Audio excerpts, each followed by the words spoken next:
লোভ আমাকে অরণ্যের দিকে টেনে আনে। তারপর অচেনা সেই অরণ্যের মধ্যে ভয় আমাকে দিক বিদিক ছুটিয়ে নিয়ে বেড়ায়। আমি ঠিক করেছিলাম আমার এই যুগল শত্রুকে আমি শেষ না করে ছাড়ব না। আগে আমি লোভের মরা মুখ দেখব, তারপর ভয়ের। কিন্তু দেখো কি আশ্চর্য, আমার দীর্ঘ ও শানিত ছুরিখানাকে আমূল বিধিয়ে দিয়ে যেই আমি চেঁচিয়ে বলে উঠেছি কিছুই আমি চাই না, ভয়ও অমনি চুপসে যাওয়া একটা বস্তার মতো আমার পায়ের তলায় লুটিয়ে পড়ল।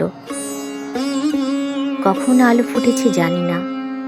আমি শুনতে পাচ্ছি দূর থেকে ভেসে আসছে সূর্যোদয়ের গান, উদ্দীপক সুরার মতো। সেই গানের সুর ছড়িয়ে যাচ্ছে আমার রক্তে। শরীরটা খুব হালকা লাগছে। মনে হচ্ছে একটা মস্ত বড় ব্যাধির হাত থেকে আমি মুক্ত হয়ে উঠলুম।